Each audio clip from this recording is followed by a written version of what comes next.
Hey, welcome back. Welcome back to the bench. Good to see you guys. Thanks for joining the channel. Hope you're all well. Today on the bench I have a Yamaha natural sound stereo receiver. This is a CR-1020. This is a client receiver. He brought it to me. Actually, you know what? I was just looking at my logbook here. Arrived August 28th and right now it's October 27th. So it's been sitting here 2 months waiting for the bench, waiting patiently for its time in the spotlight, and here it is. So my client brought this to me. He wants a full restore done on this one. I think he wants to make this one of his daily drivers. I think that's why he brought it, and get it fully recapped, everything else that it needs. He also supplied me with some replacement speaker outlets that we're going to be putting on. These are rather nice. You see that? www.speakerterminal.com. That's where he bought them. Slovakia, I think. And I don't know if these are specific to this receiver. They might be, but we're going to have to make them fit if they don't. So we've got 3 of those. We have 3 sets of outputs, so we're all good. We're going to put those on for him as a request. And let's have a look at this thing. Alright, starting on the left we have our Kerchunk power switch. We have 3 meters. One is doing the duty of FM tuning. It looks like a center meter. Then we have another meter here that's doing dual duty, signal quality and speaker out for the right channel, and then speaker out for the left channel. So we have 2 power meters. This switch selects this meter between FM signal, AM signal I believe, and power output. So that's your options there. 2 phones, headphone outputs, speaker switch for 3 sets of speakers, and then you can do combination of 2 and 2. Pretty standard. Low filter of 70 Hertz or 15 Hertz. High filter of 8 kilohertz or 12 kilohertz. So you got selectable of that. Our 3 tone controls: bass, presence, and treble. On this side we have a variable loudness control, and it says flat here as fully clockwise. We have a mode switch where we can do reverse stereo, left plus right, and then we can listen to either left or right channel. And we have our record out selector. We've got 2 tape loops, and we can pick what we're going to record from: auxiliary, phono, tuner, or the other 2 tapes. And then we have an input selector here. The tape monitor is built right into the input selector. I kind of like that. Instead of having a separate switch for tape monitor, I kind of like having it built right into the input selector. I think it makes it for less confusing operation. Dolby FM adapter in and out, so I guess there's an external breakout in the back for putting your own FM adapter. Dolby FM adapter. FM blend, on or off. Now that typically what they do is on weak stereo signals they'll blend the high frequencies. So you know, everything below, let's say 5 kilohertz, you have a stereo signal, but everything above 5 kilohertz is mono. And normally we can't perceive stereo at those high frequencies, but what it does is it reduces the noise. The spatial noise that you get when you have a stereo signal, you have random noise in both channels, and it's more pronounced when it's separate, but when you combine them together it kind of nulls it out. That's my explanation. I'm sticking to it.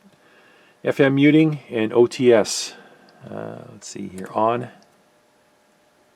And if I push it in, I get FM mono. Okay.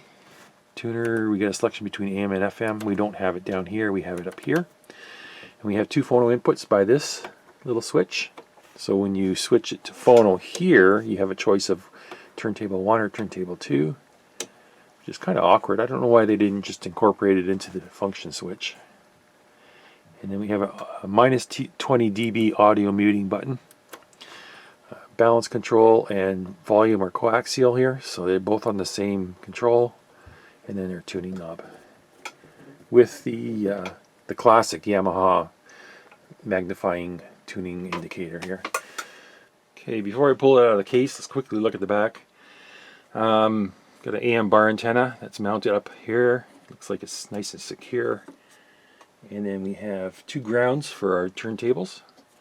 We have 2 phono inputs, an auxiliary, and 2 tape loops. Dolby FM adapter output input. So we have an ability to break out the signal here and put it through an adapter. Alright, antenna inputs for AM and FM. Preamp out, main amp in with a coupler switch, and the switch is locked in the on position, so these are permanently connected together. If we wanted to separate that, we'd have to take that screw out, flip the switch over, and switch it around. Our 3 outputs for speakers, and we have 3 courtesy outlets. At the bottom we got this huge area that's open up for ventilation, and it's made out of a single plate steel, and it's stamped. The holes are stamped in it. It's kind of unique design. It's kind of neat, and it's very sturdy. It's not flimsy at all. But we have to take out these 5 anchors here to get this thing out. This thing is very heavy, and to manipulate it around the bench is quite hard. So we're going to remove the outer wooden box, and I think remove these 5, and then the chassis slides out the front, and the wood box would just be pulled off the back. So I'll get that out. So after wrestling it out of that box, it's sitting on my bench, and you're greeted with Yamaha quality. This is actually very typical of Yamaha, of this era, and it's a nice quality receiver. It's just dusty, very dusty. I have to clean that out. Massive power transformer here on the right hand side, or the left back corner, viewing from the front. Got 2 power amplifiers here, and power supply board up top, up front. I believe underneath it is something else. I can't really see it at the moment. It looks like there's, oh, that's where the main power filter caps are hidden under this board. I can see them laying on their side. There's a relay here. It's probably the protect relay. Meters up top here. There's tone board down there, and tone amplifiers. I can see stacked. Well, it's not stacked. They got vertical printed circuit boards here. There's a lot of circuitry going on. Switching, tuner all up here on the left, and it looks like down here in the corner we have our phono stage. I think that's a phono stage. Yeah, that is a phono stage down in here. So that's all tucked away behind the tuner. Lots of fusing. Each amplifier has 2 fuses. There's a fuse on the power board. There's another fuse here on the back panel, main fuse. So plenty of fusing. Plenty of old electrolytics too, so we're going to get into that. We're going to replace all those. We're going... Interesting. Looking at this thing here, this is really unusual. I've never seen this before.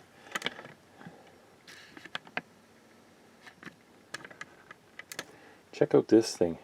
It's like a snake, and it's on for the dial cord lamp. And it's like a little arm that protects those wires, keeps them from dragging around underneath, keeps them up from getting tangled. That's kind of unique. Nice touch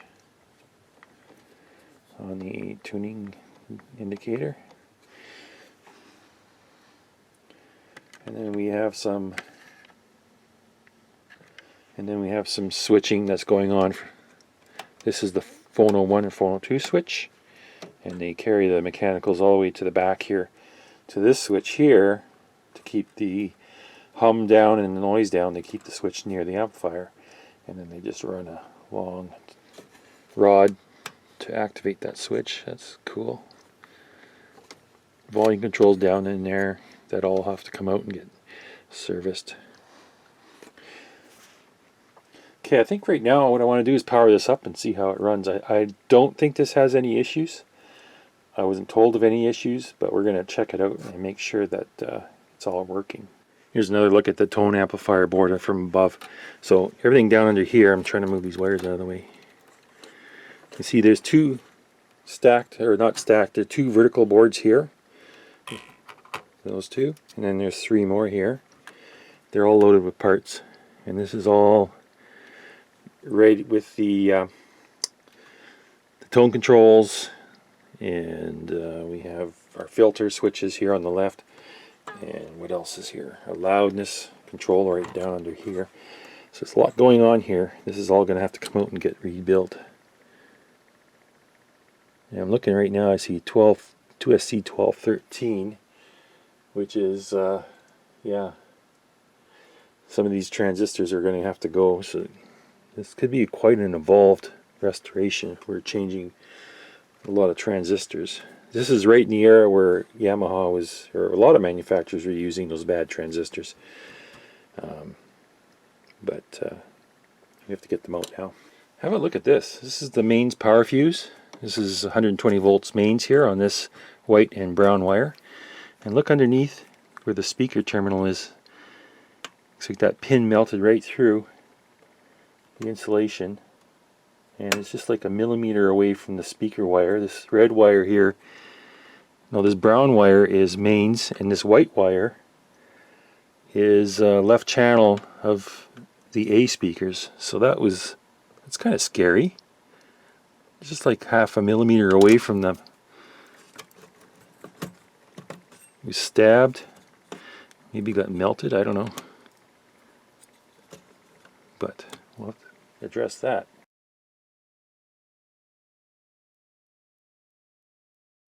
Okay, I connected a pair of speakers and I have power hooked up, so let's turn it on. Let's turn this down, set everything up for tuner. Let's go for FM.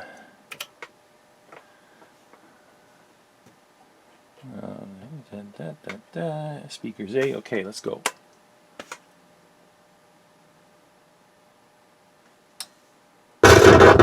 Whoa!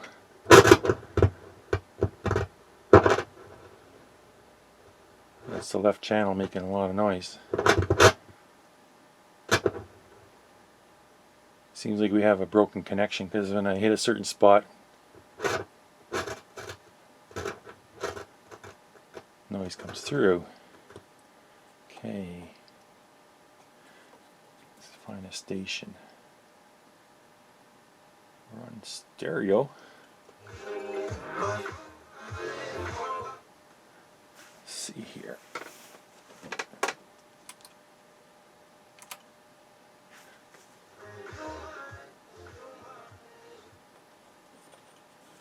Right channel is weak and distorted. And I think that's the speaker relay.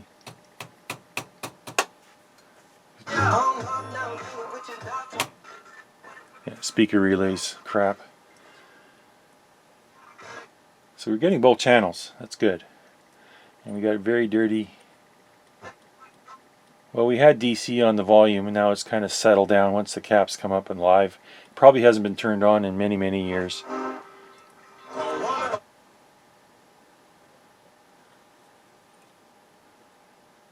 Let's see, muting.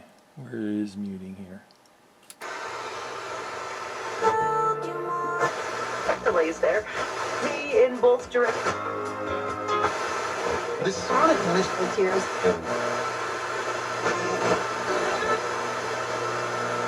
Okay, well, we're getting both channels. With the exception of that relay, they're both coming in clear. So far, so good. AM's working. Even differing from our other friends. That's what I want to do. I'm thinking hoodie and ball cap, maybe, like Eminem. That's what I'm going to do. You might be past that age demographic. I'm not sure if you can pull that off anymore. Aaron? I'm just throwing that out. Eminem, I believe, is the same age as me. And if he can... I mean, there's a difference. But I just want to say, too... Phono.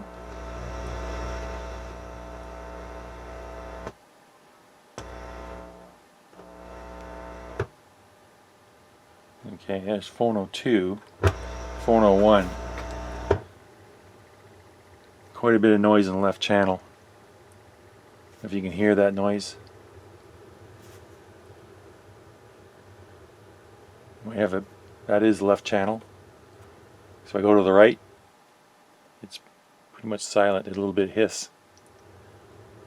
Either we have a dead right channel or we got a really noisy left channel. One of the two. We have to investigate that. But that's on Phono 2. It turned to Phono 1.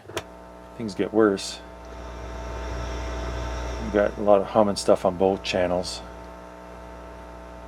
Recognizing our use of technology. So we'll have to go through that. Everything else is just switches and pots. I don't think anybody's opened this since new. From when I looked at the bottom screws, they haven't been moved out of position from when they're assembled at the factory. So I think I'm the first person to open this thing up since it was built. And even commercial, installation or repair, we're your glass. Clear choice for all your glass needs. 310 glass. Okay, so we have a good working receiver.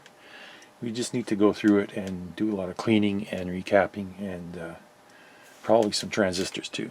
Okay, so I just filmed that last clip where we did the test. I shut it off and then I wanted to turn it back on so I could read the power consumption. And I watched the watt meter zip up a bit and then went down to 0. Now it's completely dead. I don't know why. Oh, there. I saw some movement on that meter. I have a bad power switch here.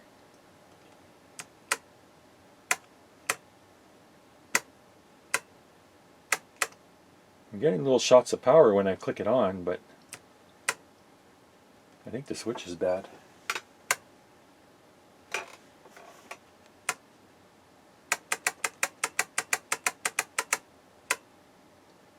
It does not want to power up now.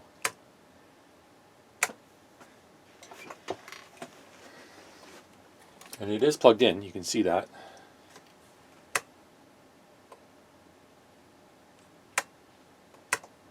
You have a little spurt of power going through and then it goes 0. All zeros. I'm just wondering. I'm going to unplug this. I'm going to check this fuse. It's not loose. And it has to be the power switch. It has to be. Unless there's another broken connection somewhere. Let's try that again.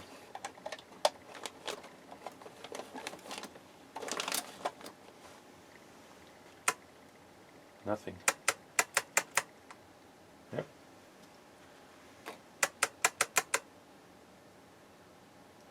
There we go. And our lamps are all messed up too. So we're doing about 38, 39 watts. Okay, just wanted to make a measurement of that because it's going to be important for doing before and after. 38.5 watts. Okay. With a bad power switch. Okay, this thing's very heavy, so I'm using my turntable here just to make things easier. So here's our bottom access. We have full access pretty much to the tuner and the phono stage. Looks like they made some cutouts for that. And this is all tone controls, inline amplifiers. Our power supply is here, so we have no access to the main filter caps. We have to, that all has to come from above. So I think for my first steps, I'm just going to remove these power amplifiers, and then we'll start on this power board. We'll lift this up and see how bad it is. We got a lot of connections all the way around, so I don't think I'm going to have to remove it. I'm just going to have to lift it and get it out of the way because it is a rat's nest in here. But we still need to get to those caps to see how healthy they are. And but we'll start with taking out these amplifiers, and then we can work on this. Actually, you know, I think I should take it outside and give it a compressed air. Quite a bit of dust on some of the areas where the top was open. Yeah, I think I'll do that first. Okay, I already made a mess here, but I did get it apart. Now this wasn't easy because this board was underneath, laying. I don't even know how I'm going to get this back together again, but it was laying underneath. And this is a capacitor rectifier board. It's got 15,000 microfarad, 63 volts, and a couple at 1000 mics at 50 volts, and a few others, a few resistors, the main diodes. So we'll service that, and then we have access to this. I can flip this one up and get access to the underside, replace all these caps. I'm expecting, I don't know what I'm expecting here, but I am already seeing little problems with this. Big cap has corrosive glue around it in the bottom. I'll show you here. I don't know how well you can see that, but that leg of the resistor, that 1.5K, is all corroded. So I'll have to replace that resistor. There's heavy corrosion on that one. I think that's the only part that has corrosion. There might be some on this resistor back here, but we're going to clean all this up. The glue they use is actually down here on these two transistors as well, or on these heat sinks, and it's causing corrosion on these transistors. So I'm going to clean all that out as well. And then remove the relay, of course, and service it. Alright, so we got the main filter caps out. Let's have a look at them. They are, like I said, 15,000, 63 volts, Nippon Chemcon. Let's test these.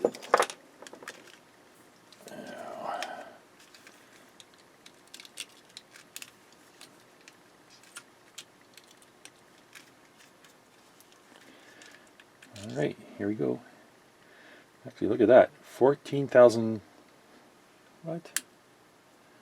And port connection here. 14,000 and change. That capacitor is still good. Let's try the next one. This one's even better. A little bit better. 10 milliohms. These capacitors are great. There's no point in changing these ones. I'm going to leave these in.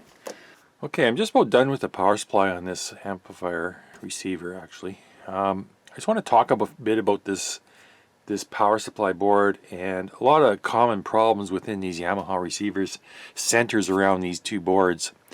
They have a Molex connector on this side of this board. This feeds power from the big caps into this board, so it can be regulated down and used within the receiver. And this is a kind of heavy current Molex connector, and on the other board they have pins here, these 6 pins. Now they're only transferring power on 3 wires, but they're using 6 pins.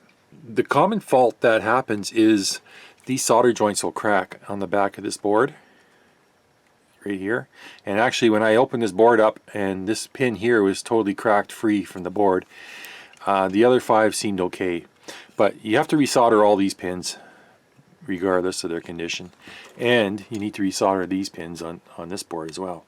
This is a weak spot for these Yamahas, and you know, they foresaw, you know, heavy current. They foresaw heat cool cycles causing cracks on these pins, so that what they did is they doubled them up for 2 for each connection, and that gives it redundancy and it allows it to last a lot longer.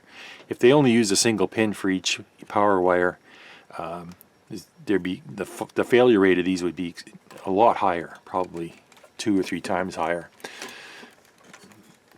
But since they built that redundancy in, it makes it last longer. But they still fail. And just checking out some other YouTube videos from other YouTubers working on these receivers, and yeah, this is a real common fault point for these receivers, is these pins. So you got to solder those up. And another thing is they have those fuse resistors on this power board, rectifier board, let's call it. And I replaced 3 of those according to a Silver's bulletin, and the other resistors look fine. There was some talk about these 10 ohm resistors overheating and whatnot, but I don't see it on this one. I don't see any overheating, any, you know, degradation of the joints. I'm going to go clean this and go over it well with a magnifier and make sure it's all 100%, and before we put it back in service. Now, this board here, let me reposition it so you can see it better.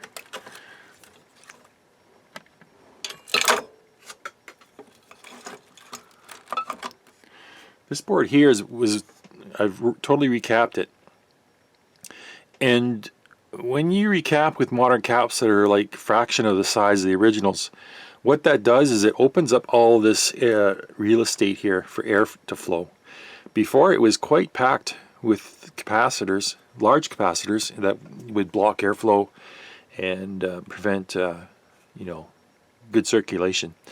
But these tiny caps have a lot of airspace around them and allows the air to get in and flow better. So I think this board will run cooler now. Wasn't really a huge problem before. I didn't experience any cracks on this board from heat or any, like, the board's not burnt. It looks pretty good. But it's always better to have more airflow, right? So the recap on this is probably, it's a mandatory at this age. I did find failed caps on this board. I think I pulled out 3 that were failed, and then the rest of them are just mediocre. But that's been addressed. I pulled the relay out and cleaned the contacts. Now the contact resistance on both sets is down around 7 milliohms, so that's good. That won't be an issue anymore. I pulled out the 2 voltage regulating transistors. They are 2SD234s. I'm looking into these. They have a beta of around 50, and I think that might be low, especially considering it's an R. I'll have to look at the data sheet for these. But I'm trying to get, I'm thinking about replacing these, even though they're still good. They should be okay. I'm thinking about looking for a replacement. Other things I did is I changed out 4 transistors on this board. There was a 2SC 1213 here, and I replaced that with a 2SC 2383 O. It's a lower gain variety of the 2SC 2383. And then there was 3 2SA 844s. I pulled them out and replaced them with a 2SA 992s. Now I'm not quite sure if that's a good substitute yet. We'll find out when we power this up if it's going to be okay or not. I think it will be. The 2SA 844s, I need to look up the specs and then compare them. But we'll do that. Everything else seems okay. There's a trim pot here I'm not going to worry about. Power resistors are okay. Other things on here. Everything else looks good. So pretty much this board is done, except for those 2 past transistors I need to reinstall, and then we'll put this all back together and we'll go with that. But yeah, I just wanted to mention, this is a high failure rate, high failure area of these receivers, and you have to pay a lot of attention to this. You pretty much have to take it all apart and inspect everything. And all the caps have been changed on this board as well, except for the mains, and it's all good to go. Alright, so I just finished reworking the phono stage, and that's all this area right here in the back corner. Pulled out all the capacitors and replaced them with audio grade, except for these 2 2.2 microfarad. They're both film now, and these 4 transistors along the top here were replaced, and I'll show you why. So I replaced these 4 transistors. They are complementary pairs, so I got a 2SC 1213 and 2SA 673s. They're paired, so I replaced them in pairs. But only one transistor was defective. This one here has a gain of about 30. This one here has its original gain of about 150, which is probably correct. This is failed. This one here's failed, and I think that's the reason why I had the noisy channel in the phono stage. When I did my initial test, I was hearing a rumble, hiss kind of noise in one channel only, and I have a feeling it's this transistor here that had the low gain. So that's gone now, so we shouldn't have that noise anymore. And then the other 3 were okay, but they got replaced regardless. The 1213s are on my naughty list. The A673s are not, even though they're complementary to each other. So these 2 got changed out just because these 2 got changed out, and you want to keep them complementary. You don't want to be putting willy-nilly any old transistor in, because it won't probably work. Now the gain of the new transistors is quite a bit higher than the old ones. These ones have a gain around 150 each, except for this dead one. The new transistors, they're up over 300, so I'm going to see if that's going to make any difference in the audio. I don't think it will. Within the feedback circuit itself, it should compensate for that little change. Alright, so I just finished reworking the tuner. All new caps. I replaced the low value electrolytics with film capacitors. There's 1, 2, 3, 4, 5, 6, 7 or 8 of those, and then the rest are all electrolytics, and they all went really well. Access from the back, you have access.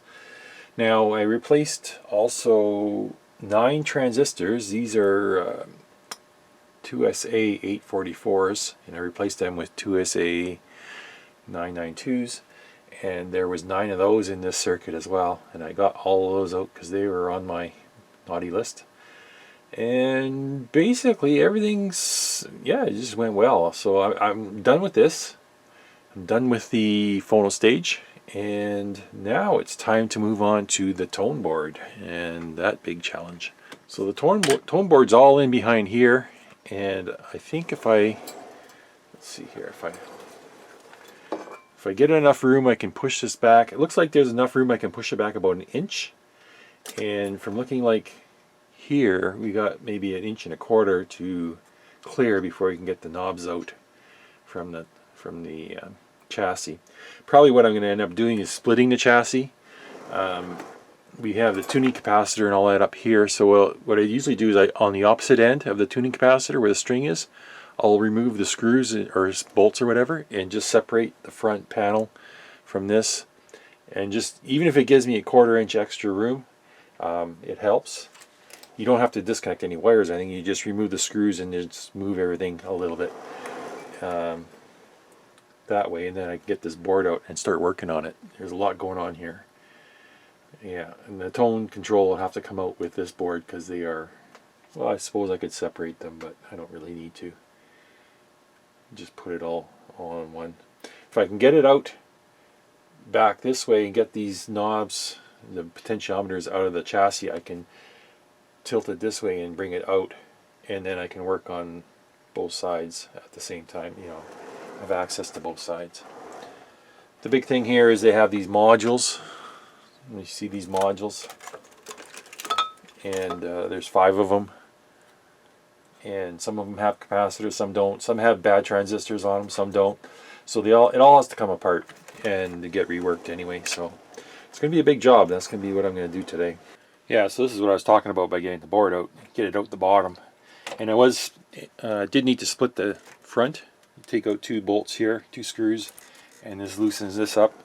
I loosened the 2 screws in the bottom just so that it wasn't tight, and the whole thing comes forward, gives you enough room. See, I got another extra 1/2 inch here, and it's just enough room to squeak this board out.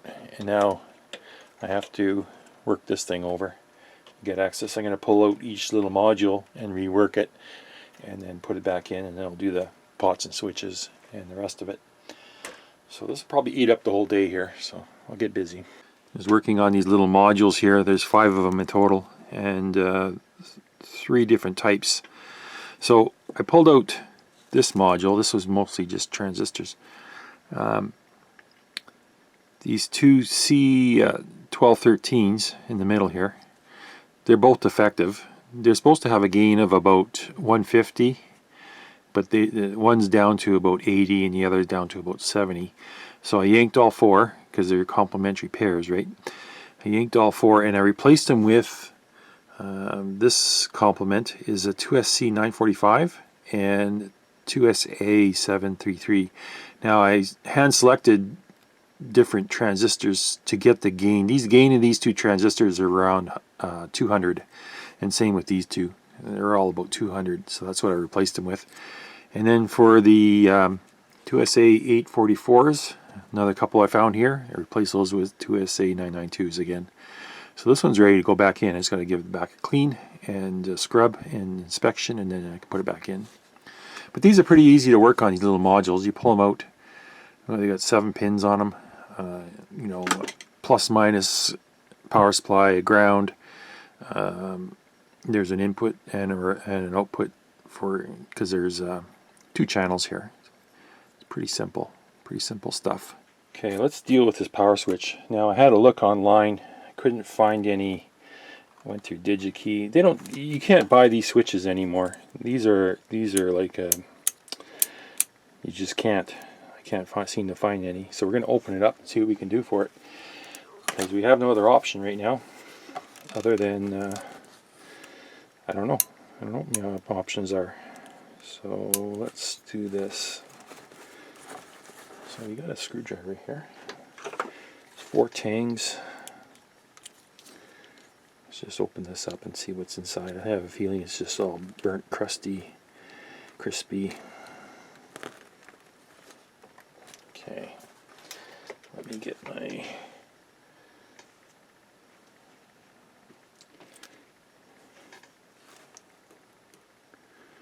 bend this open.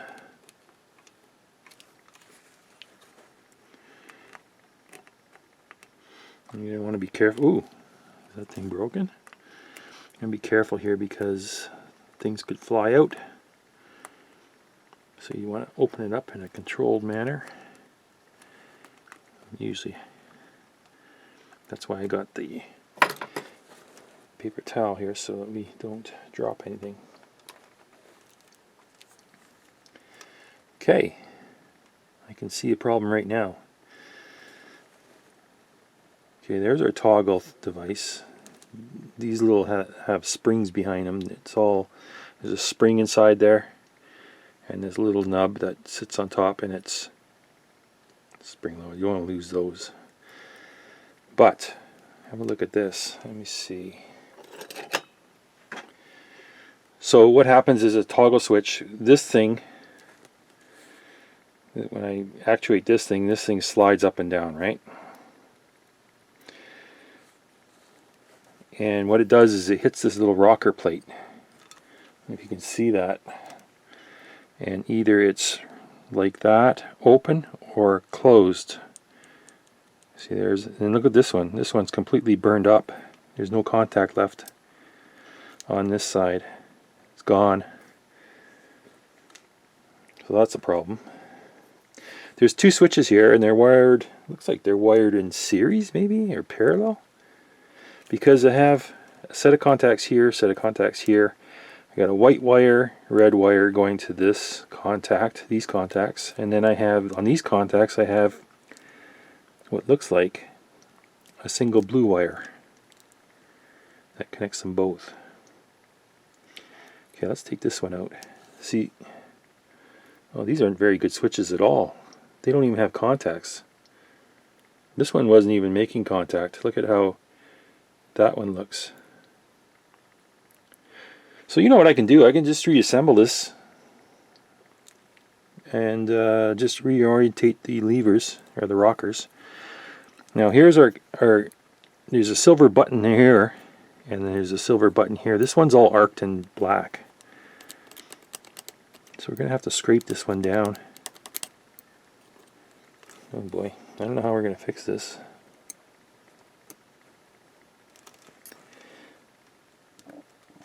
Let me get some cleaner in there and we'll see. Just going to use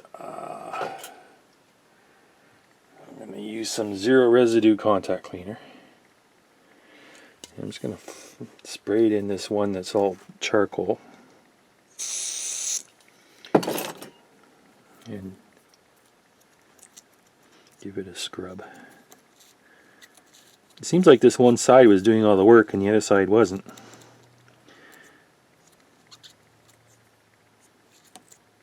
Let's just see. Look at all the black coming out of there. Let me get another Q-tip.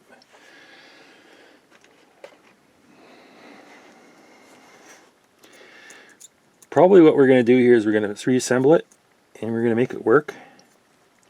But it's going to have a short life. No matter what we do, we can't, unless you replace the switch, it's not going to be like a brand new switch anymore. It's going to have a shorter life. because that arcing is, you know, actually that arcing isn't too bad on that button. I can see the button's all intact, it's just pitted really bad. So if I clean that off, and if I, let's see here,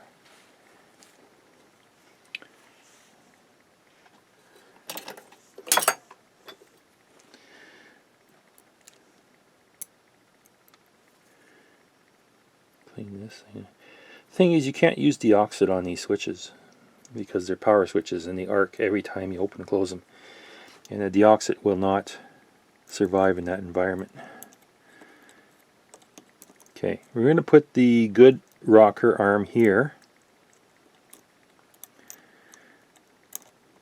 Since there's no silver button on this thing, doesn't matter which side we use, so we're going to use the good side, the one that's never been used before. We're going to put that towards the contact. Okay, and then we're going to take this one, the one that's all arced and burnt, and we're going to use the side that hasn't been used, and we're going to go towards the contact. There. You can see that. Now if we assemble this, I think, yes, if we assemble this back,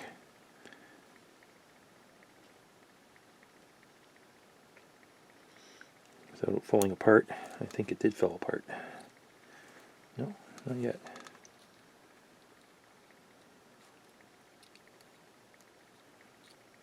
There. Okay. I'm going to hold this together. And I'm going to try and fold a couple tangs to hold it. This is the hard part.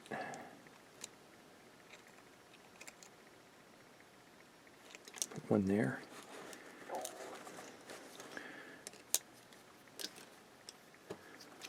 Put one here.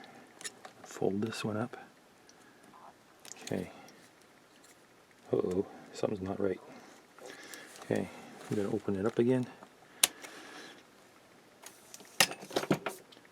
I should have tested it before I folded those over.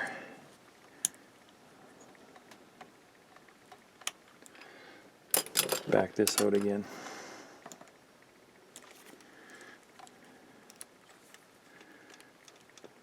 Back this one out.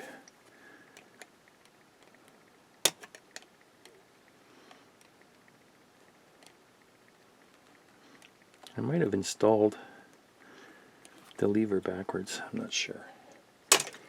Let's see what we can find here. Let's take this apart.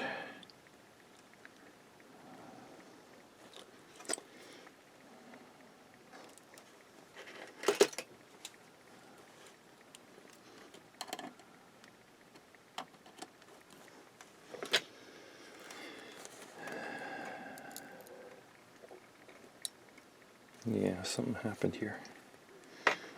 My things fell over.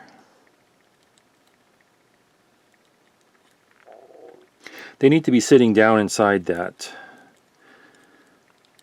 There's a little thing that sits up like this, and then the rocker has to sit inside that. Okay. So now I wonder. Up is on. So that would be, yeah, okay. So the arcing was here. Yeah, I did have it upside down. Let's do this. Okay. Okay, that's good. Let's squeeze this together.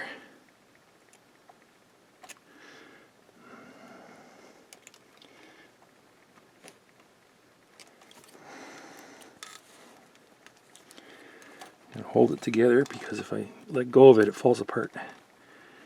Okay.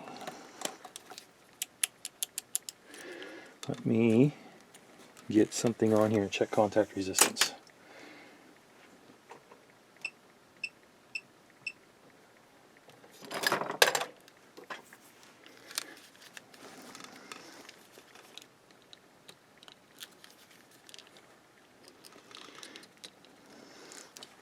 Okay, open circuit, we are 170 ohms. Let's close it.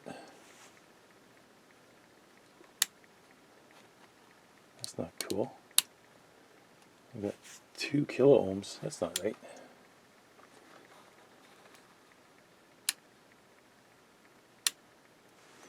Let's try this other one.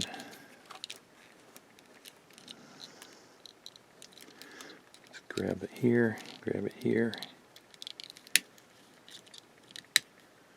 Okay.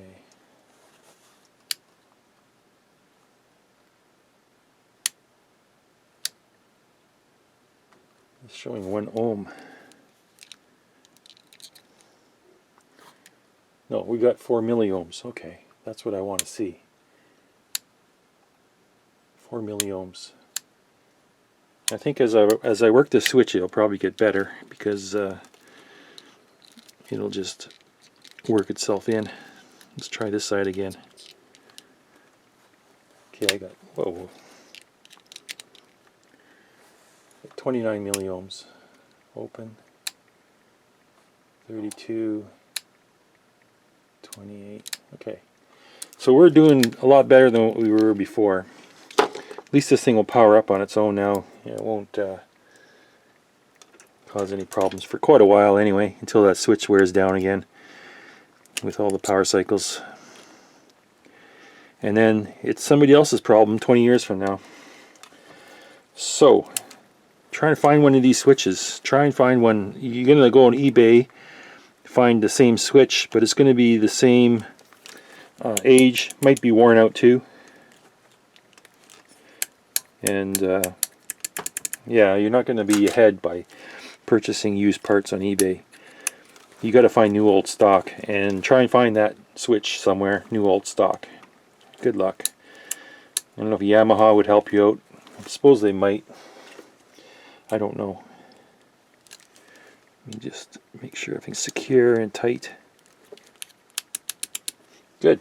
I think we're done. All right, here's a look at the schematic. And yeah, it makes sense now because what they're doing is the power comes in, it goes through 2 unswitched outlets, and then there's 2 sets of contacts. It's a single, no, sorry, what this is a double pole, single throw switch, and it's got 2 halves to it.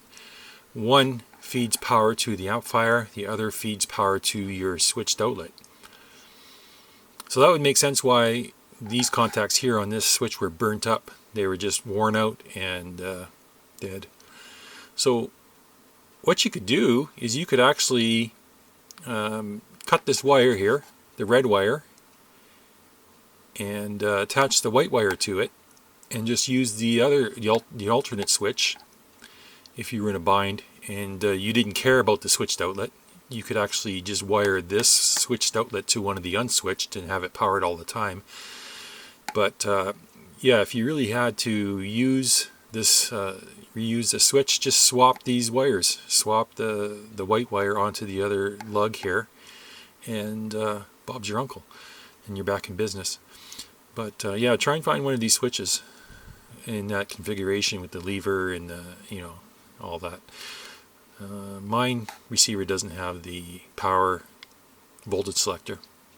It's just straight 120 volts. So yeah, here's a correct diagram for my model, US Canadian model, and it has all the power for the amplifier, the receiver going through the one switch. The other switch is doing duty of the outlet. So yeah, you could swap switches here if you're in a pinch, but if you're in the Australian or UK, you can't do that because they use both switches on each leg of the mains, and ain't gonna work good for you. You're gonna have to figure out another solution.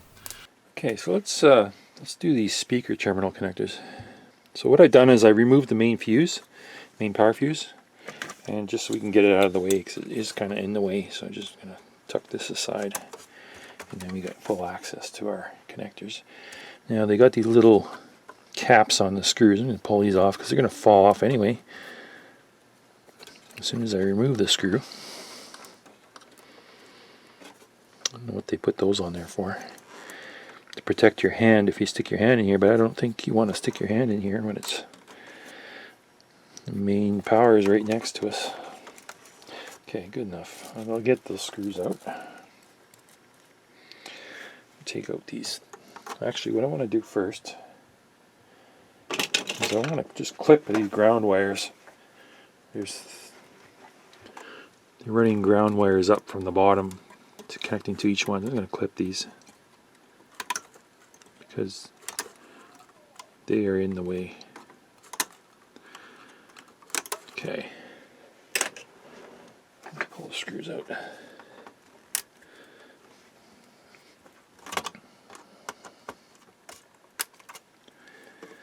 Now, the new ones supply hardware, but I don't know if the hardware is going to fit. Okay, so we have our things loose. Now, I suspect we're just going to reuse the hole, the mounting hole. So I'm going to measure the center to center from these holes, and we'll see what it is.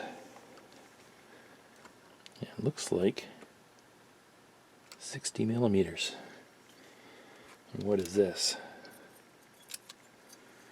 This here is the same. So we're going to use the same mounting holes. And it's just going to mount on the outside like that.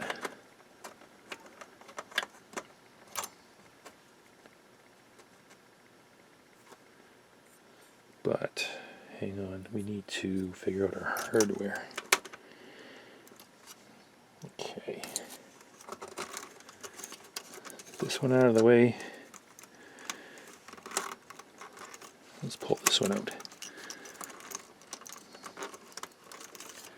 This one's got the least lead length on it, so. And these are wire wrapped on, and then they're soldered because they're not proper wire wrap posts, they're just solder posts.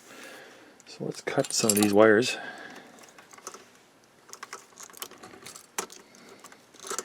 Into 2 grounds.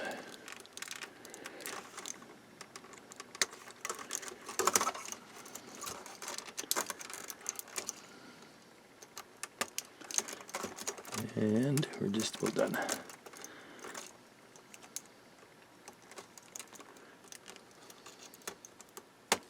Okay. Just gotta make sure we don't mix up our colors. So orange is on the left, blue is on the right. Basically what I want to do is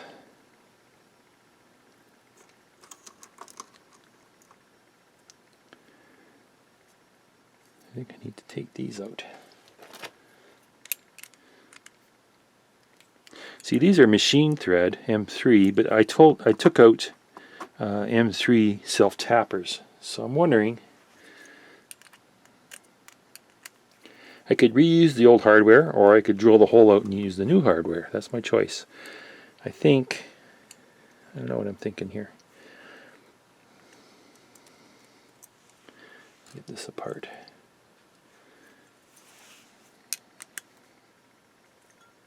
Come on.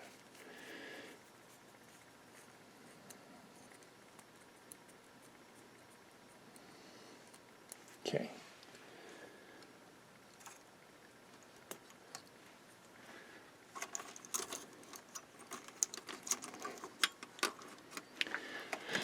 It's going to look like that. I think what I'll do is I'll drill out the hole and use the new hardware, because the new hardware fits really nice on the, and it has a nice look to it. If I reuse the old hardware, it has more of a stock look to it.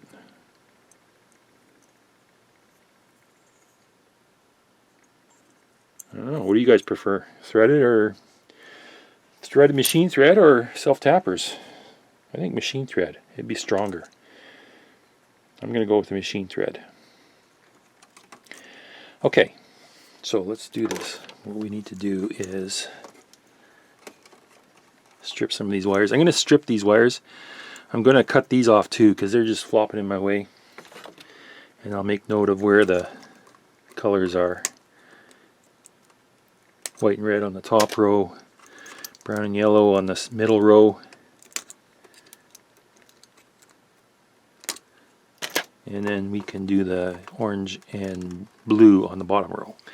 So these machine screws measure out at about 111 thousandths of an inch wide. So I'm drilling these holes out with a bit that's 116 thousandths wide. So I'm just going to drill these out.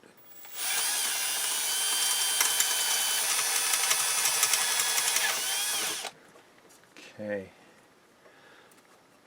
A little bit rough. I'm going to clean up the burrs on this and then we'll get it assembled. Okay, I got the wires stripped, got the holes drilled. Now it's just a matter of mounting this. I don't think there is an up and down to this. I'm just going to put them on like this here. So we'll connect the left channel.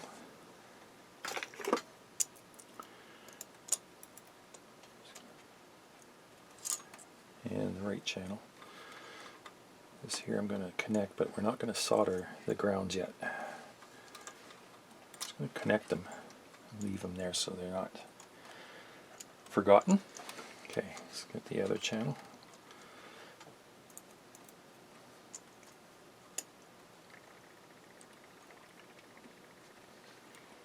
I screwed that one up, didn't I? Okay, let's go.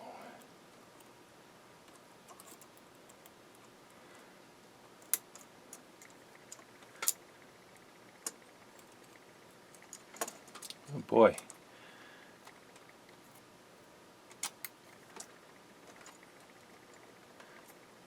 Okay.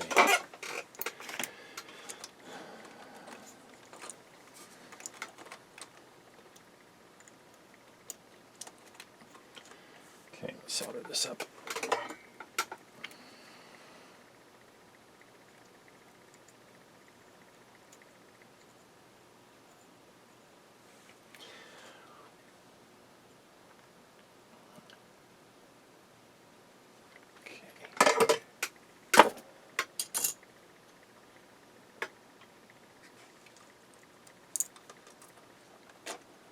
I'm just going to put this in loose.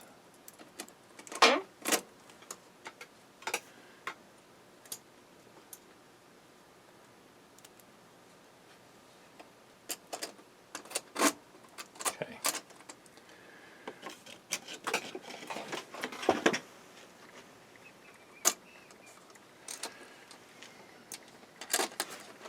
Let me put some hardware on here just to hold it. Put a washer nut.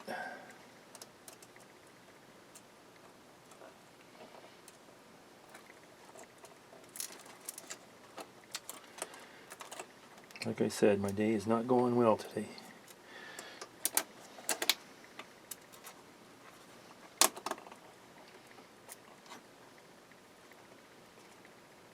Okay.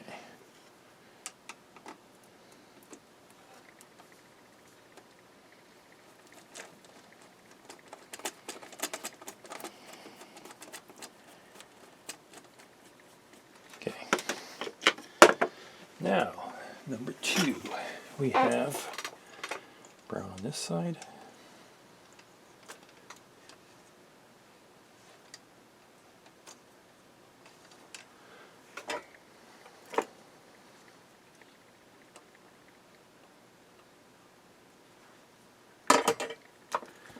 And yellow on this side.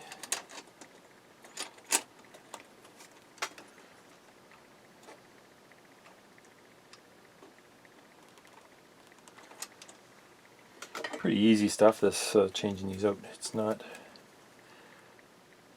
main thing is getting everything straight and looking proper when you're done. It shouldn't be a problem, everything's pre-drilled for us. And okay, white.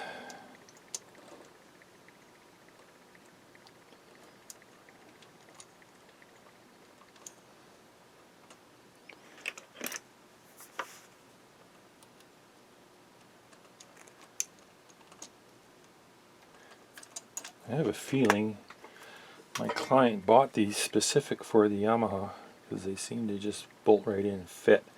Otherwise, typically, this doesn't go this easy. Just usually you have to cut holes or cut something to fit or fudge things. But this is going to look good when it's done, I think.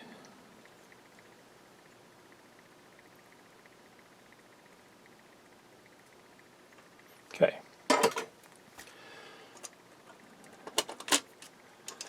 So what I'll do is I'll put all the hardware in and get it all tightened up, straightened, and then we'll continue on the next steps.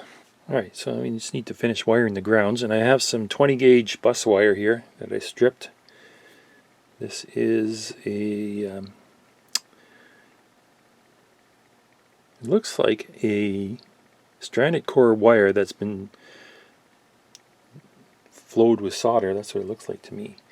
What we're going to do is we're going to use this as our ground connection. Is going to feed it through all the eyelets.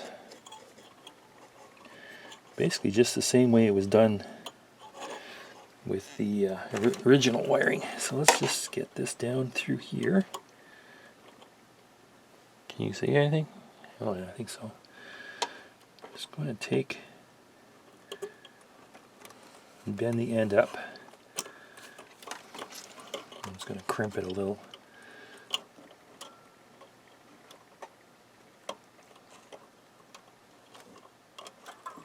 Okay. And solder that.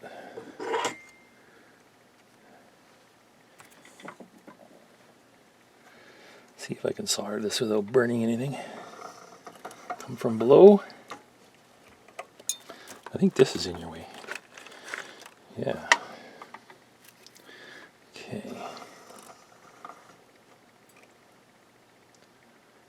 Solder the bottom.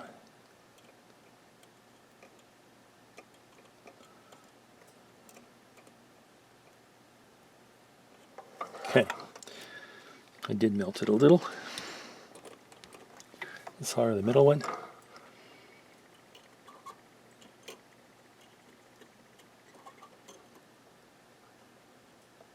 Okay.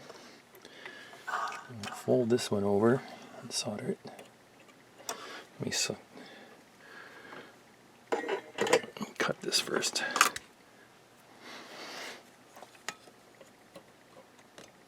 There. And fold this over and down. You want to poke somebody. Hold it up and under.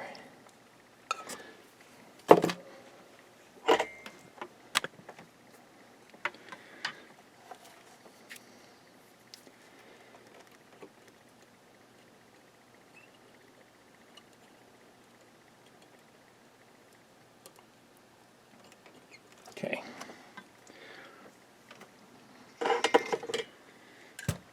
Do the same for the other side.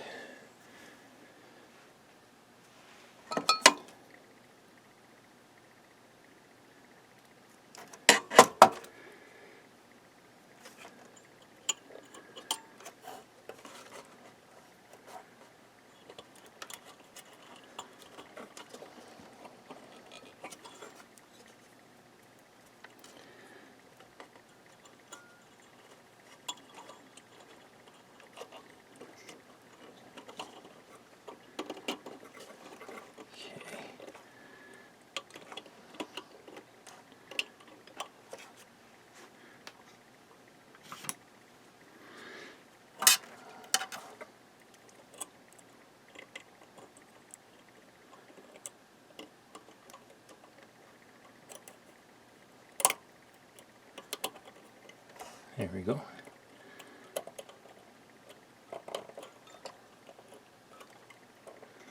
Bend this up.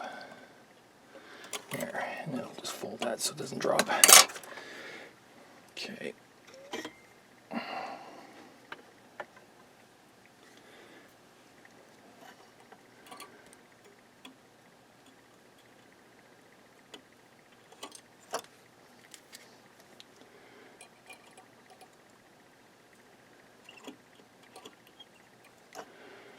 Let's cut this off. A little bit too much extra here. Cut off the extra. And fold it under.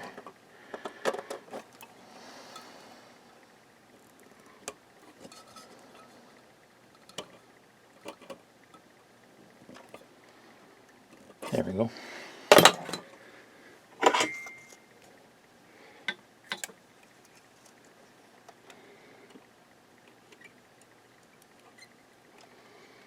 Okay, we're finished. And that is complete. I think it looks pretty good. I kind of like that gold. Let's have a look at the back.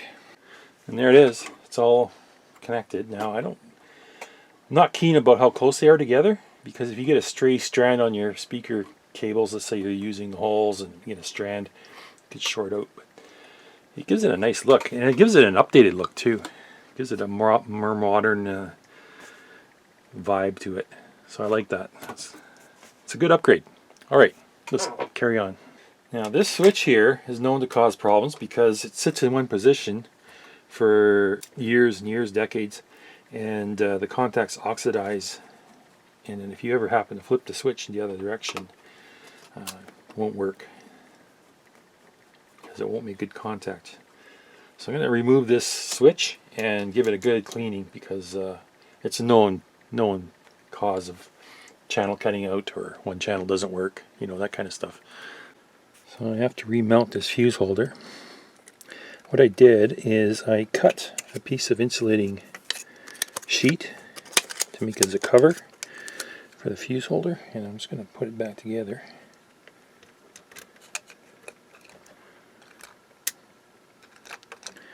If I can get the holes to line up. Okay.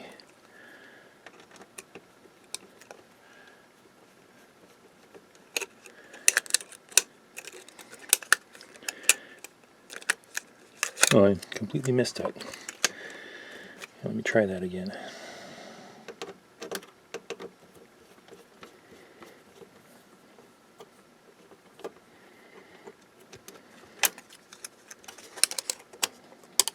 Okay, there we go.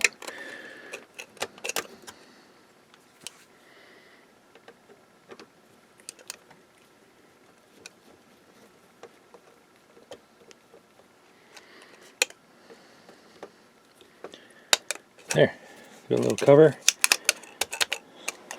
Keep the fingers off. Alright, time to turn our attention to the power amplifiers. Not much to do here. It looks like it's pretty straightforward. I got 5 caps. I do have a couple of transistors I would like to replace. Where are they? We have an A884, sorry, A884, and there's another one hidden here. I can't read the number, but I think it's another one that needs replacing. Thermal tracker, and then just a matter of cleaning up the board. I don't think there's anything else to do. I want to replace these fuse resistors, 68 ohms, 100 milliamps. I want to replace that. And the 5 caps, a couple transistors. Probably put a new potentiometer, trim potentiometer on here. Even though these ones, they're not bad, but it's nice to have a 10 turn for easy adjustment. So I'm just going to take this apart.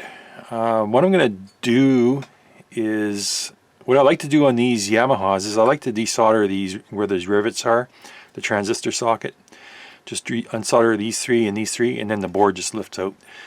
And I can deal with the transistors later. I'm going to repaste those as well. Looks like somebody's...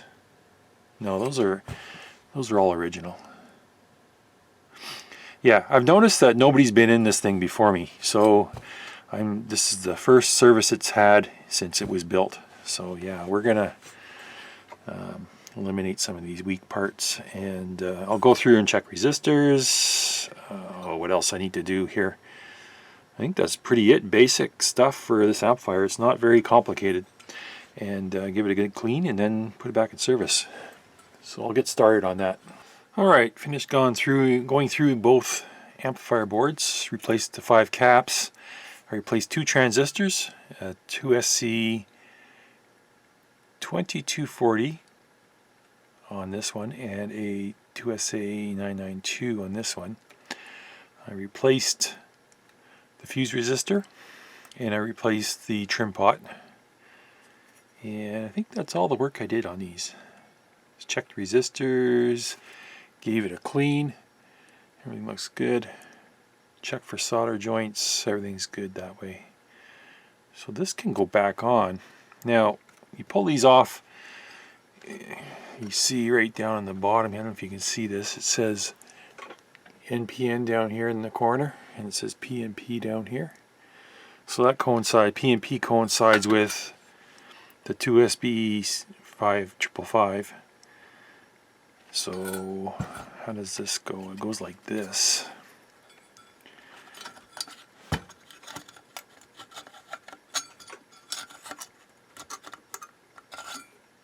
Where are my marks?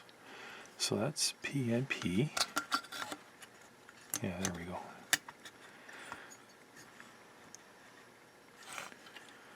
This side's a little tough. Okay, what I'm going to do, clean this hole a little better. Just going to ream it with a screwdriver. That should fit on there.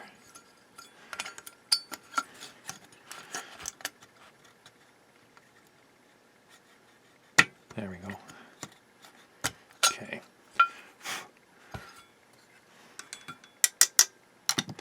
Now, I need to apply some heatsink stuff here.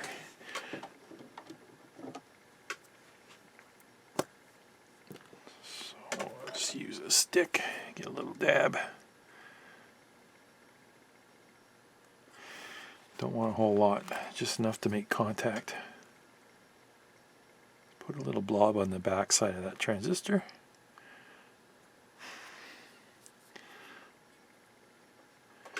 And then we can set this in place.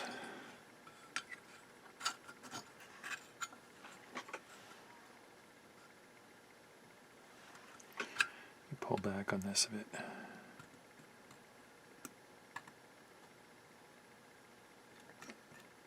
Okay.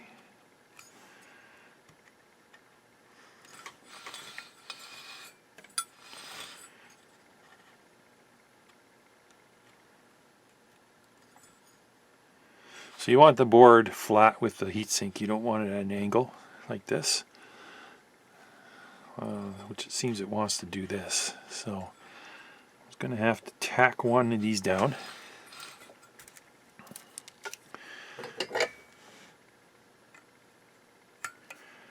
Sort of this eyelet here.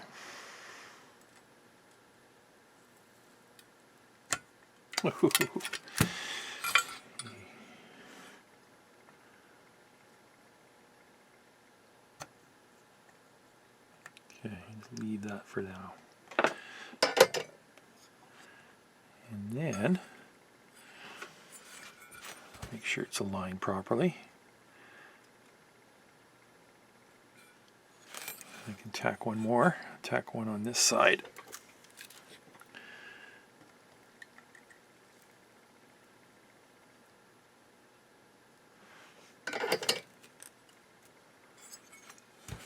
Check it. That looks good. This side's a little too deep. Might just pull it up a little.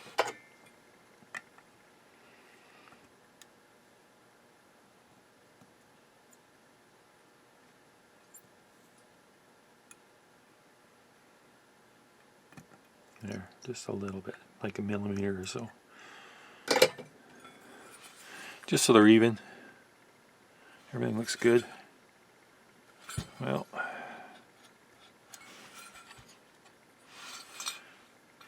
I'm gonna tack one more.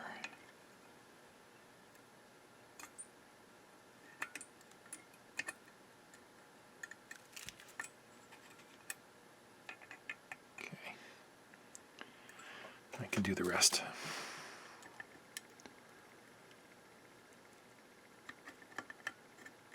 Well, that didn't work.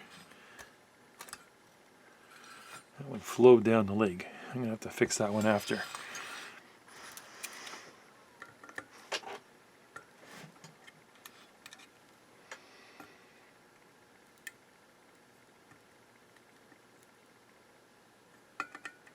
Okay. And then one more.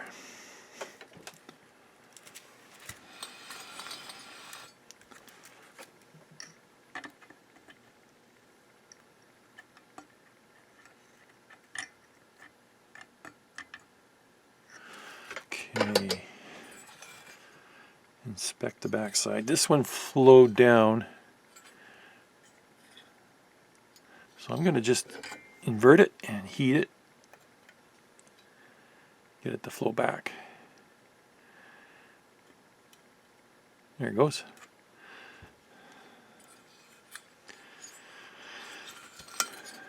Okay, let's fill this one in. I have a feeling if you don't fill them in, they'll crack in the future. So I'm just going to fill it in so it's the eyelet's full of solder. Okay, we are connected. And our transistor's touching, which is good. Everything's solid. That can go back in. Okay, I'll do the other one, and then we'll put these back in the receiver. Okay, let's move on to lighting and lamps. So we have 4 lamps here. These 4 lamps are for the 3 meters. There's 1 between each meter, and there's 2 on the outside.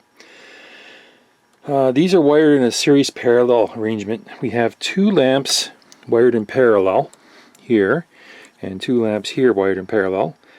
But these 2 pairs are wired in series together. So I think what they're doing is they are using an elevated voltage here. I think it's let's test it right now. Let's get power turned on. Let's turn the power on and see if our lamps. Okay, we got 2 of our lamps are burned out, and 2 of them are working. So let's see what we have here for juice. So we got 21 volts. And I want to measure across the other lamp here. Same thing. So we have 4 lamps here for meters, and we have 1 lamp up here for the dial pointer. This one's burned out as well. I'm just going to replace them all with LEDs. I'm going to use the original wiring. I'm going to snip off the ends, and I'm just going to attach a warm white LED on each one. We'll bag them here. Warm white LEDs on each of these 5, and then we'll figure out the wiring back here later. Let me get started on cutting these off and replacing the bulbs. Let's have a look at the dial pointer. So this is, Yamaha engineers really thought this out pretty good. They made a little thing that hangs over there, and it's got a magnifying lens so you can see your dial scale. And this is some kind of a polycarbonate, maybe, I don't know. It's very transparent. It's probably very brittle too, so you want to be careful. All these old plastics get brittle, and this is well built. It's got brass inserts pressed in. So yeah, a lot of quality design here, and this is built for servicing. You can take this apart. You pull up 2 screws. The lamp's usually stuffed in here, like this, underneath. Right? Take 2 screws out. That comes apart. This comes apart, and there's there's a filter in here, a blue filter. It sits in here as well. So, but we're just going to replace this with an LED, and this is an open circuit. Yes, it is. So instead of replacing the whole thing, because it has to snake through this thing, this serpent here. It's all enclosed in there, and then it goes back here, and then it comes back again. You need about 24 inches of wire. So I'm just going to snip it off right here at the base, and we'll just reuse the wire. So what I'm going to do is I'm just going to strip these a small amount. Oh. Yeah.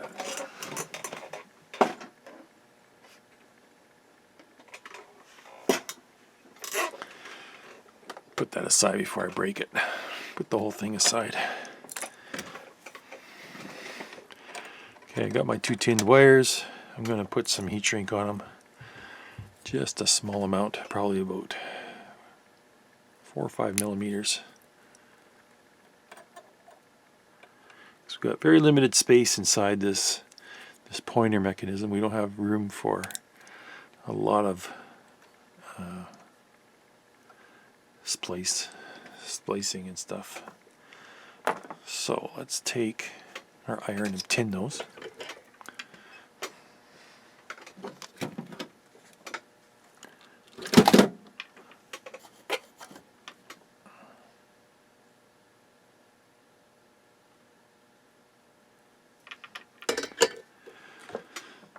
This one's a bit too long.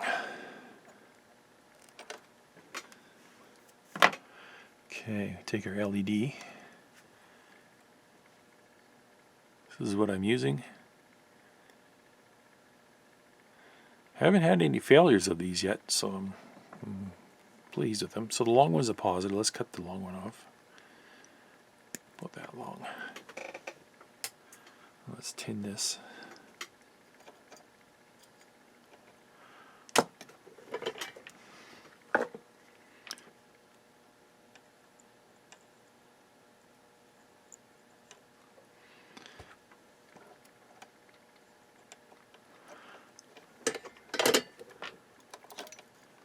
Okay.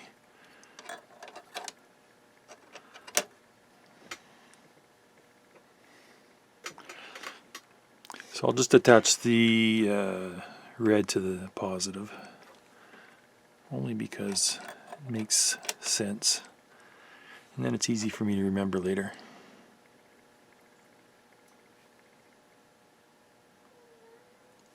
Okay, and then I'll do the other side.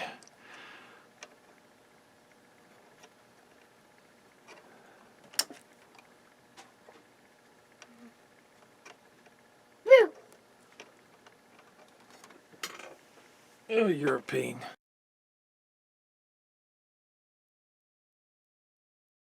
Okay, so what I did is I just attached wires to this LED, and now I just have to heat shrink it. Let's get a little bit of heat shrink on here, and a little bit of heat.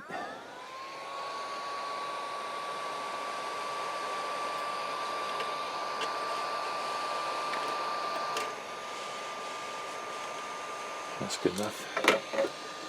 And that will fit inside of our plastic. It just fits too. So what I did is I went and did these as well. These black things are the rubber boots from the old bulbs. They fit the old bulb fit in here, the glass bulb, and I just soldered the LED onto the leads, and then we just push this on, and gives it nice housing for the LED. So when it's all said and done, finished, it's going to look like stock, and you won't even be able to tell from looking at it. And hopefully we get enough light out of these LEDs.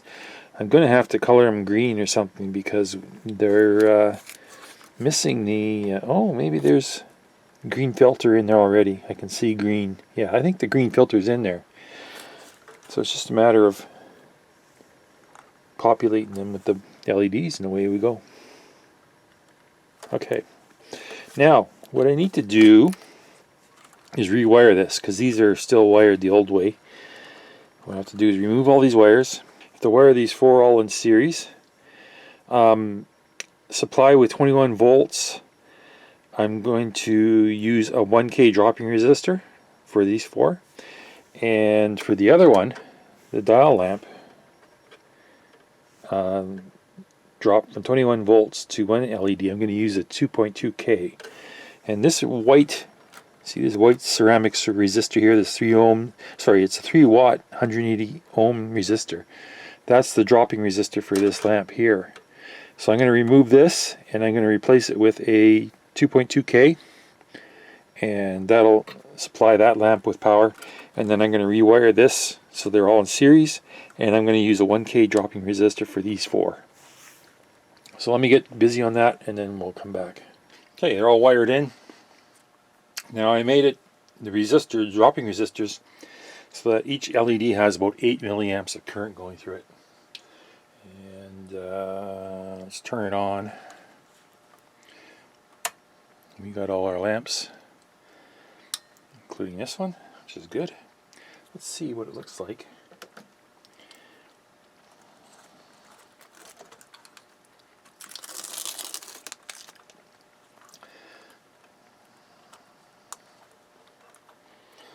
these might not be bright enough for this. That's what I'm worried about.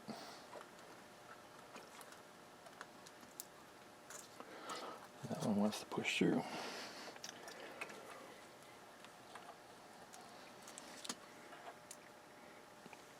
I think that's going to be good. Let's see here.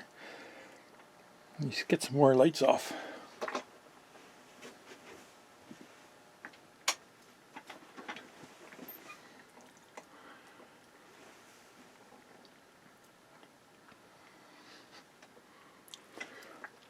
I think it's going to be fine. The center one is dimmer than the other two, but that's the way it always is with these Yamahas. You got 3 meters and 4 lamps, so no, that'll be good, I think.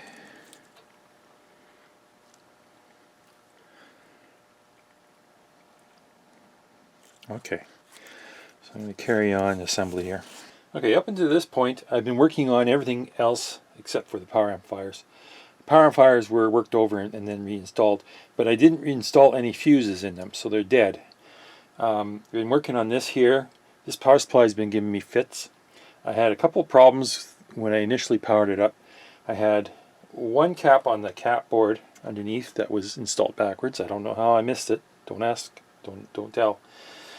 And I had on one of these little preamp boards, I had it installed a transistor, but it had backward pin configuration. Instead of emitter collector base, it was a base collector emitter, and I didn't catch that. I put the transistor in, and what that was doing, it was loading down the power supply, and the power supply wouldn't go up to voltage. It would go to like 3 volts or something, because it was getting this heavy current draw from my cock up down there. It took me a while to figure that one out. It was supplying about 150 milliamps to the board down here. This power supply here with these 2 regulator series pass transistors supplies power for the tone amplifiers underneath and the phono amplifier at the back here. And then there's a separate 12 or 13 volt supply that operates a tuner. All our power supplies are working now. I got them all back after I finally figured out that that transistor was put in backwards and caused the excessive current draw, which would allow the power supply not to regulate properly, and it was stalled out. It took me a while to figure that out, but I got it figured out.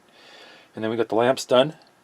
Now what I want to do is I want to bring one of these power amps alive one at a time. So what I'm going to do is I'm going to install 2 fuses. I already discharged the capacitors. I'm just going to install 2 fuses here, and it's not plugged in. And we're going to bring one of these amplifiers up at a time and see how it's got for zero balance and bias. Got one fuse in.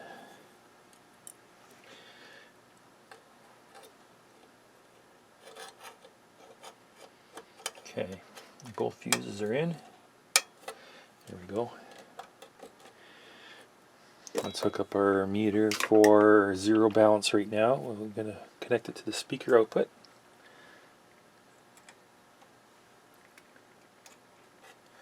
And the other one goes to ground. I'll find a ground here somewhere. I'll just use the chassis. Alright. And we're good to go. So we can power up this amplifier. This one's remaining dead. Let's get our power meter going. Switched off, yes. Plugged in. You can't see the power meter.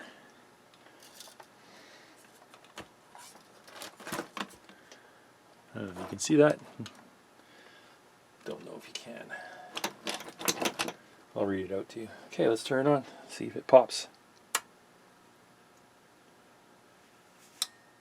So we got about 27 watts total consumption. Got 9 millivolts, 8 millivolts dropping, DC offset. Let's see what we get for bias.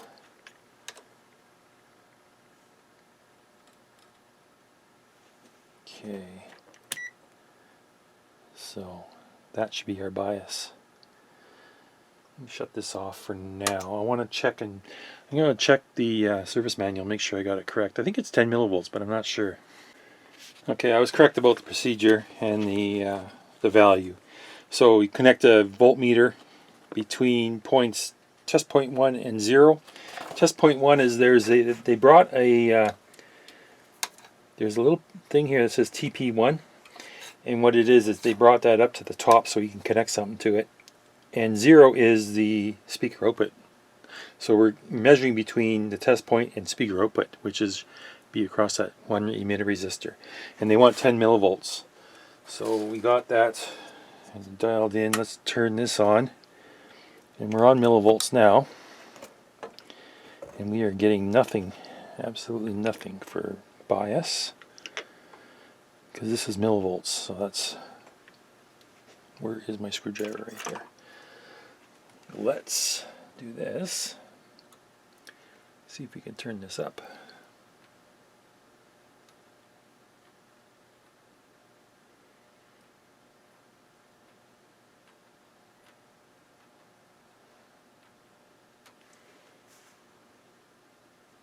We're getting nothing. Maybe I still have a problem.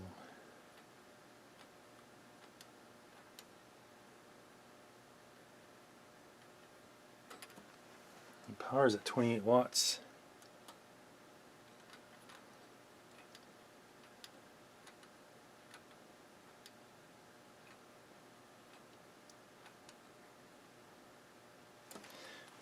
Let's see, we do have our voltage here.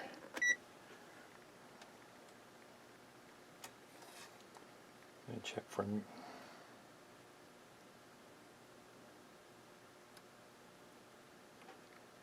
So we got 104 volts on our mains, our rails.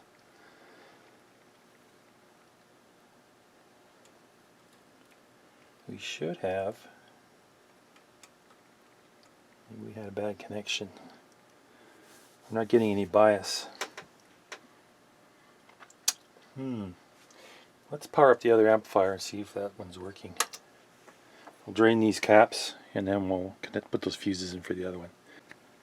Alright, got the fuses for the other amplifier in. So we're going to test the bias current on this one. And right now it's set for millivolts. Let's turn it on.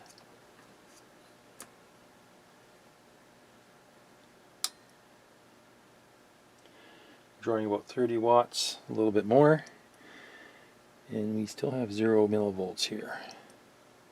So I want to check for DC on the output.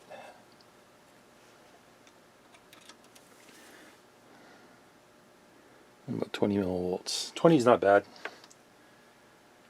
Anything less than 50 is really acceptable. Okay, let's turn this one up, see if we can get any action on this one.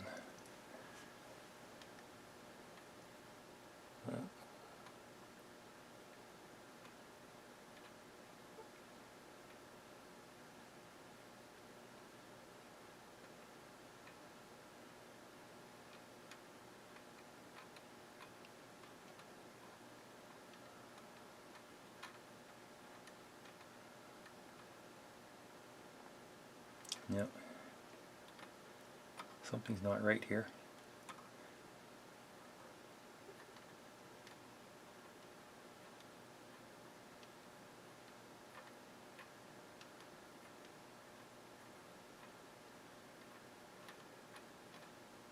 Ah, here we go. 10. And it just didn't go far enough. Okay. And then our power consumption jumped up to 32 watts, so it's 2 watts more. Let's turn this down. Let's do the other channel.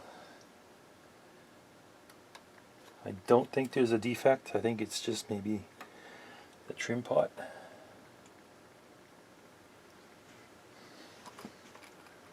Let's turn this one down.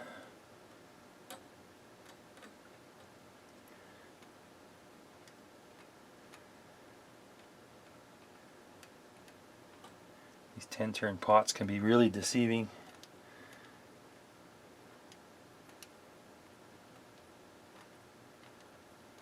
I wonder if that pot is defective. Doesn't seem to be changing anything.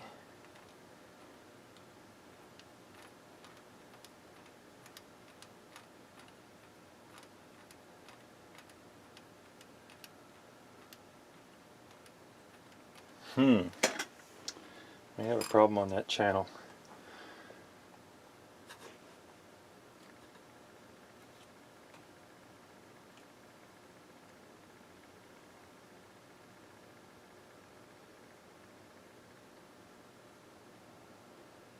That's not 9 millivolts, so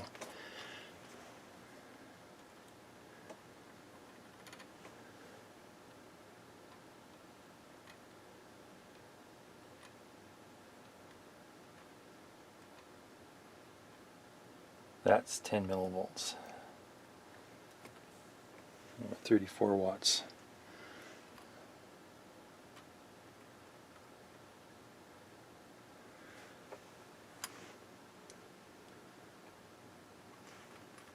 Okay, we are back in, connected, and I got my meter on, and let's turn it on.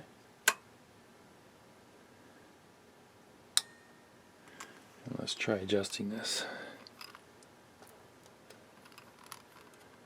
What do we got here? 33 watts input.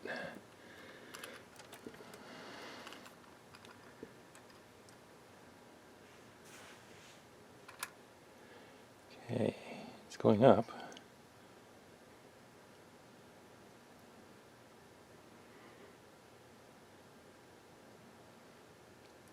They specify a 5K pot. I don't know why they needed such a wide range of adjustment.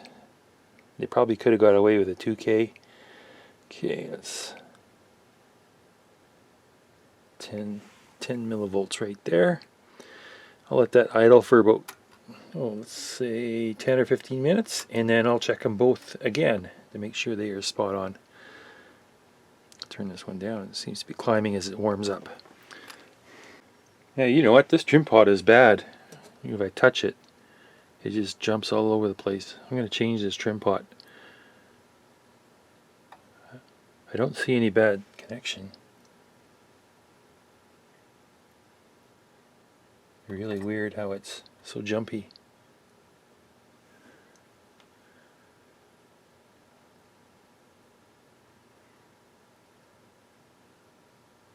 Yeah, it's all over the place. Okay, so I replaced the trim pot, and I got it set up for doing a bias check. Let's see what we can do with the bias now. Is it going to be stable, or is it going to be all over the place? Let's turn it on. Okay.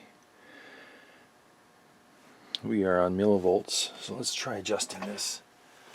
I'm just wondering if there was anything. Okay. That's going down, let's go up. I set the potentiometer to center point, so it's responding. It's going the right direction. Get it up to 10 millivolts. This pot seems stable. It's not jumping around. Okay, we'll leave it here. About 9. Let this warm up. Like I said, I'm going to let this warm up for 15 minutes, and then I'll check both channels, make sure that they're on 10. See, it's already climbing as it warms up, so I'm going to have to readjust this for sure. It's probably going to climb up to about 15 or so I'll have to turn this down. Oops. Turn this down a bit and just let it settle. Okay, let's wire it in for a power test. 8 ohm load, typical 1000 hertz tone. My watt meter and timer, and everything's ready to go here. So I'll turn it on, turn the volume down, turn it on, and we are set up. Speakers on C, which we can hear. My load's on A, so let's switch it over. And let's start turning it up. Now, I think there's clipping there on the top trace. Let's null out the distortion. Right about there, I think. Probably right there. Okay, and we have 28.07 volts RMS on 8 ohm load, consuming 330 watts, sorry, 333 watts, and that's at 122 volts. So let's let this cook for a while. Now I did notice one thing: power meters are not working, and the switch does absolutely nothing. What happens is when you put the switch in, this meter here turns into a signal strength meter for the tuner, and you can see it is now picking up signal on the tuner, and it's working. The meter is working, but when I click it out, it should revert back to a power meter, and it's not. And this meter is dead. There's no movement out of it, even though we're putting full power. So we have to troubleshoot the meters on this. Seems like it's probably going to be something simple, maybe a transistor out or something, but we'll get to that.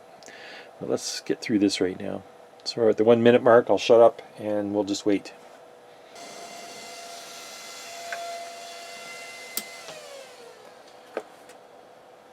Okay, so we're at 10-minute mark, and it's past my standard test of output power over time.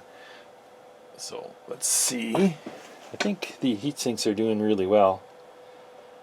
They're not that hot that I can't hold my hand on them, so they're about 50 degrees or less.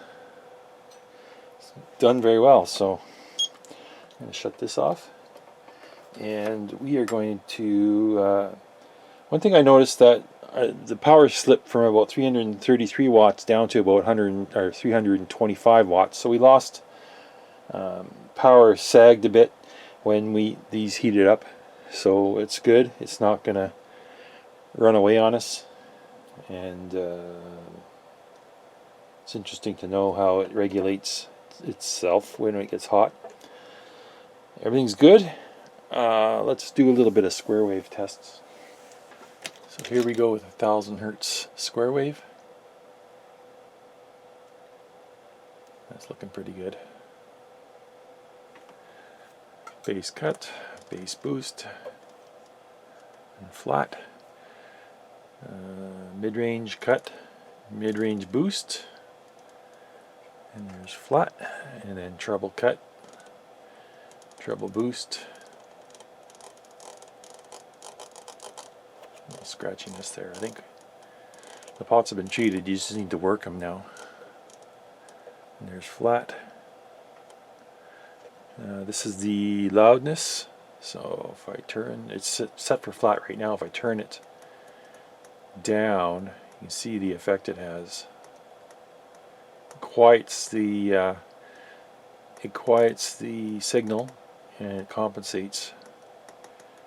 Boosts the highs.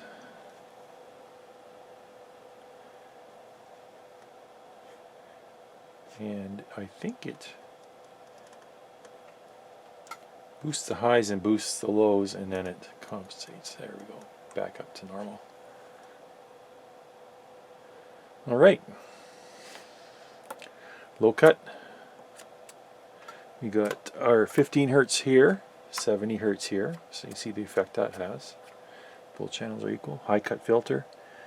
We have 8 kilohertz at cut and 12 kilohertz, so one's more noticeable than the other. Alright, let's go up in frequency.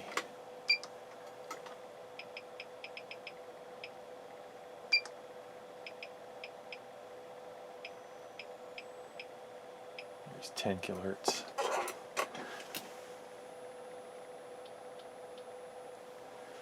It's not bad. No ringing. Let's see a little bit of treble boost here.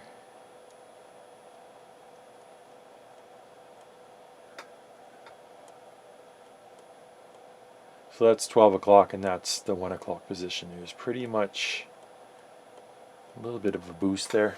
Let's keep going frequency.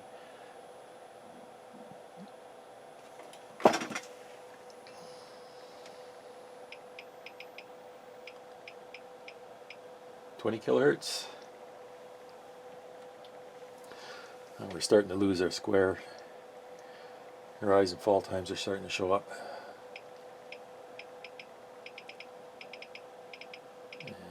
pretty much right about here we lose it, and that's 41 kilohertz. So overall not bad, pretty good.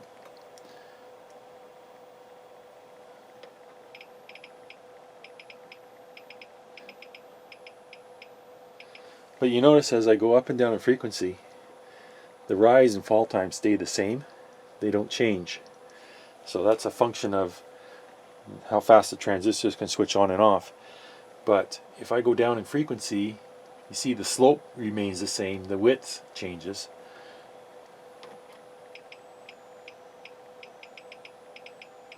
So this is a constant you can't change, and that affects how high the frequency response is, how fast those transistors turn on and off.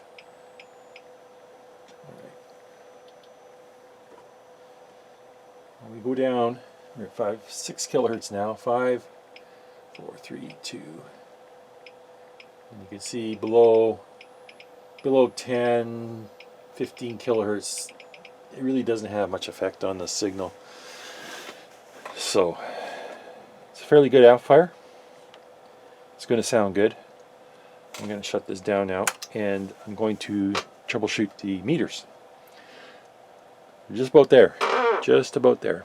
Okay, I think I finally sorted out why the power meters weren't working, and to be honest, this circuit is really I don't know, convoluted, complex, however you want to put it.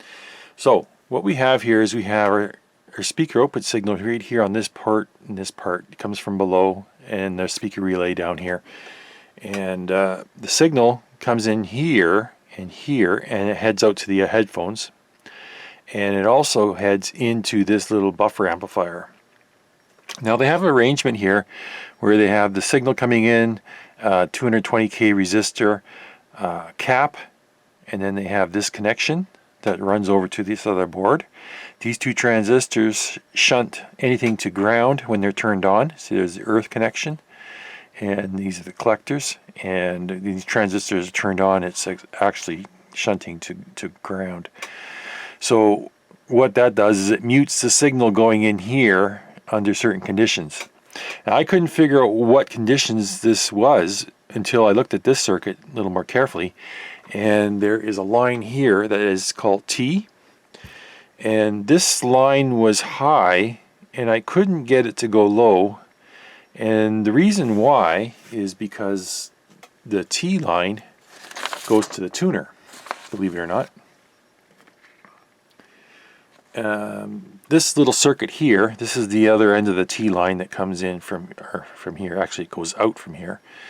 But this is like a little switch.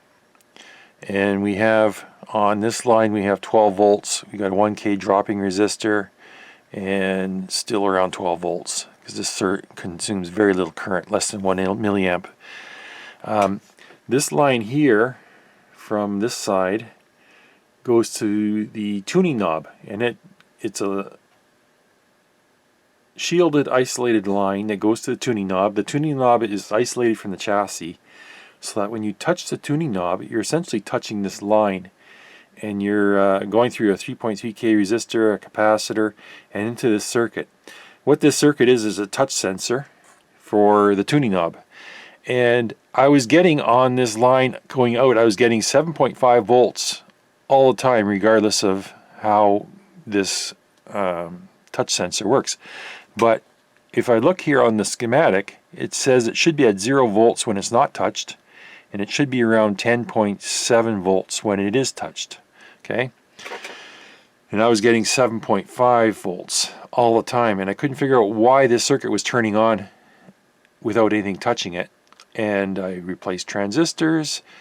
I pulled out these capacitors. I pulled out this capacitor and tested it just in case it was leaking. I thought maybe it was shunting current to ground. Let's see here.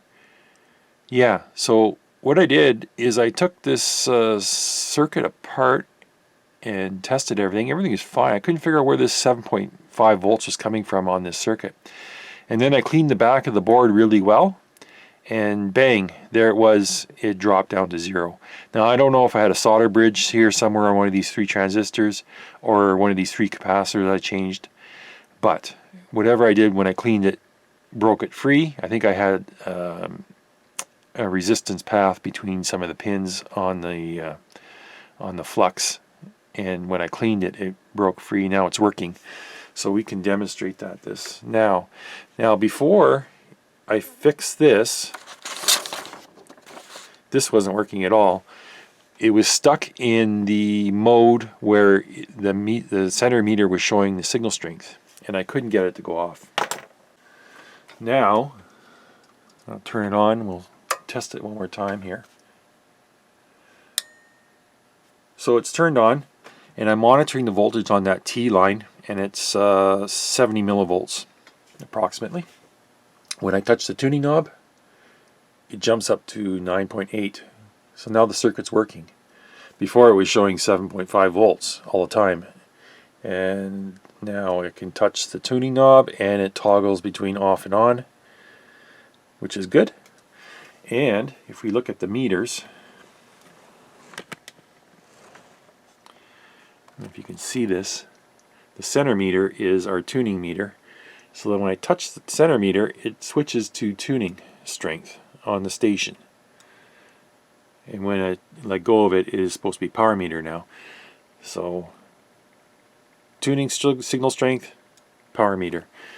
So let's see if the power meters now work. Okay, got it fed with a tone. Let's turn it on. Okay, look at that. Turn up the volume, power meters are working.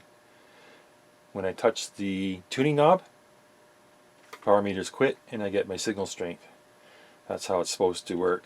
When I let go of the tuning knob, it goes back to power meters. Okay, so we now got it. Excellent. So I'll finish putting this back together for the last time. And probably what I'll do is I'll go through and do an alignment. I have to set these meters up. Simple procedure for 50 watts. I think they want 50 watts on the meter, and then I adjust it. There's 2 adjustments here on the power board. I'm going to go through, maybe do an AM FM alignment, and I'll test and see how close it is. If I see a lot of gain by alignment, I'll go through with it, but if I'm not seeing any gain, I'll just leave it and let it go. But this thing's ready to go now. Okay, so it's all back together for the final time. It's all working 100% now. Got everything working as it should. Now I'm going to have to do some testing. Sometimes testing something reveals itself. Sometimes it breaks down. It's a hit and miss thing with the testing. But I'm going to give this a couple weeks of listening before I think about returning it to the owner. Yeah, I'm pretty happy with this way it is right now. It is pretty good the way it is. I took the cover and I gave it a treatment of Danish oil, and you can see it gives it a little bit of a gloss. I don't know if you can see that in a little bit of a shine in the right there. You can see it in the wood. Gives it a little bit of a glow. And actually what it also does is it hides a lot of scratches. This had a few light scratches along the top, and once you put the Danish oil on, it pretty much disappears. Like there was one here, and it's hard to see now, and there was one up here. It's pretty much a lot better. It hides the scratches pretty good and gives it a nice glow. So I'm going to put this back together, and then we'll be done. Okay, so we're done. This is what I put into it. 112 capacitors. A big bag of caps. I didn't realize there was that many, but it just kept going and going, and I kept throwing them in the bag when I was going. 36 transistors. These were all on my naughty list. These weren't. These ones I replaced because they're stressed and they're overheated. Out of these 36 transistors, 5 of them have failed. When I pulled them out, I tested them, and these 5 were no good. Now, one of these was in the phono stage. That's why I was hearing a noise in the left channel, I believe it was. and it sounded like a rushing noise or a distortion. It wasn't a distortion. It was just a high level of noise on the one channel, and that's gone now. We have no noise on any of the phono. If I turn it up, you just hear background. But I also replaced 5 of these fuse resistors, 2 trim pots, all the lamps. Replaced the 1.5K just because it had corrosion on it. We replaced the speaker terminals on the back, and I just want to put a word out for those. They came from speakerterminals.com. My client paid for them, so that wasn't a free endorsement product. I really like their product. I think it's good. The installation was easy and fast, and I recommend their product to anybody who thinks they might need to change their speaker terminals. So there's that. I'll put a link below for their website, and if you want to go look at it, you can. But other than that, everything's working here now. County, Lamont County, and beyond. Yeah, it's working good. So I'm going to enjoy listening to this for the next few weeks. But that's it for this one. Take care, and we'll see you in the next one. Thanks for watching.